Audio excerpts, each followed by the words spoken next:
House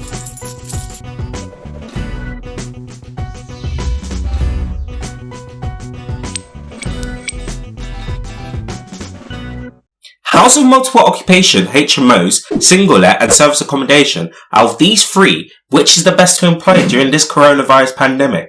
This that I'm about to discuss is specific to the current times that we're in. Ask me this question outside these times and I'll probably give you guys a different answer. I also want to add that a lot can change depending on the property area that you're looking at, guys. So any site specific information you get will always supersede everything else. But what I'm about to discuss with you guys today is the general direction I see the property market going in. Which renting strategy is the best to employ right now?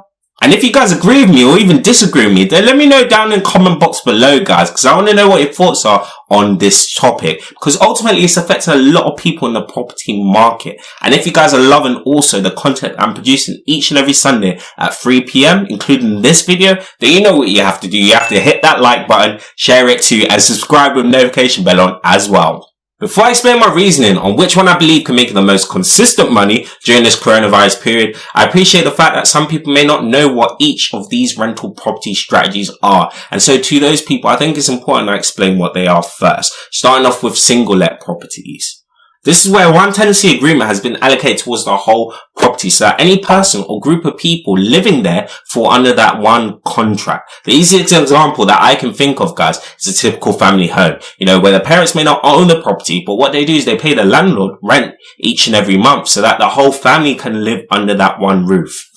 House of multiple occupation, HMOs, is where you have more than one tenancy agreement allocated towards that property, guys. So it could be 2 or more individuals. It could also be 2 or more couples, with each couple having their own tenancy agreement. And it can also be a combination of those two things. The key part is just that you have more than one tenancy falling under that one property, guys. The best example I can think of people that will live in a HMO are working professionals and students. Hence the name House of Multiple Occupation. Service accommodation is effectively short stays that you book for, generally speaking, leisure, work and holiday purposes, guys, and can involve anyone from across the world. The best example I can think of are the properties you find on Airbnb, guys. You typically book them for maybe a day or a weekend or a week or so, and what you're really paying for is the convenience. The convenience that that property is going to be nearby to what you actually traveled there to do. So now that we're all on the same page here, what each of these renting property strategies are, I can now discuss which one I believe can make you the most consistent money, key part during this coronavirus pandemic, guys. And the first parameter that I'm going to use to judge this is the practicality of it, How practical is it for you to use each of these methods during this coronavirus pandemic? You see, with a house of multiple occupation, HMO, yes, you're in the same housing bubble, but I reckon a lot of people are weary. They're weary of sharing their house with other tenants, guys, because when you think about it, you really have very little control in that situation. You can't control who your housemates are. You can't control who they meet when they go to work, shopping and so on. You can't even control if they wash their hand, people. And there are some really nasty people out there. And one thing that people need in a time of so much uncertainty is control. So right now, there's a tendency for tenants to want to live by themselves just because they have more control over their scenario, avoiding people who could potentially be infected. Whilst for single let properties, they're in very strong demand right now, guys, because guess what? Those people that want to live by themselves, they're going to be looking at single let properties. And the people that even want to live with people that they trust, people that they're comfortable living with, for the masses out there, that tends to be their family members. And if their family members are renting out a property, that's another form of a single let. I find that during this period, guys, single lets are really shining through.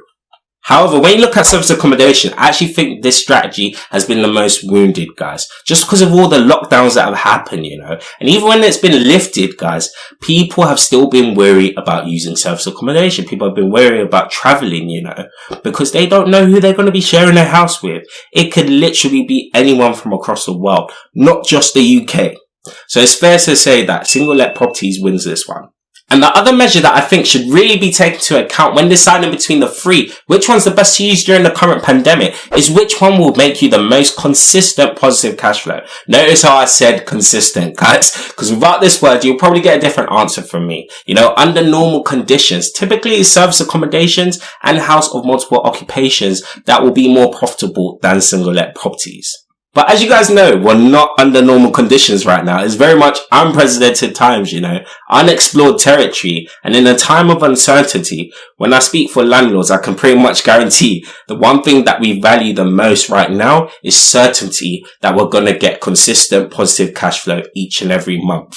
And for me, single-let properties has to win this one, guys, because I'm not saying that there isn't a strong demand for a house of multiple occupation, HMOs, nor am I saying it for service accommodation. But the point I'm trying to make, guys, is that when push comes to shove, and that tenant might have been furloughed, or even worse, made redundant, they can always choose to not rent out that Airbnb. They can always choose to speak to the landlord and tell them to reduce the rent. They can even take it further, guys. They can move out of that property and go back and live with their parents for free, Whereas with a single-let property, that person or family that's living under that property there, chances are they've made that home theirs, and it's more of a need living there rather than a want. And for a lot of single-let properties out there with both parents working, just makes it so much harder for them to miss payments, because where one might lack, the other might accommodate for. And a similar sort of thing for a single parent family home that's also being rented as a single-let. Maybe the children are working, maybe they can also help with the rent as well.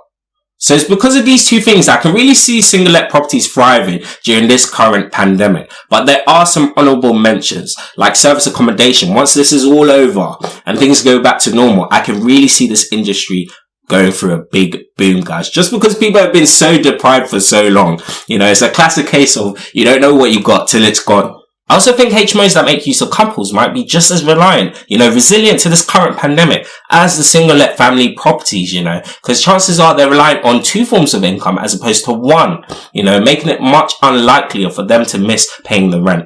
A case could be argued for students as well. When things go back to normal, students are probably going to want to live with their friends more as opposed to being forced to live with their parents, I could go on and on, guys. The key part is that it really just depends on your area at the end of the day. And if you do want to find out more information in your property's area, then you're only a phone call away. Pick up your phone and call those agents in the area, the HMO agents, the single-let agents. Pick their brains. They're the people who deal with those properties each and every day. So they're the best people to ask.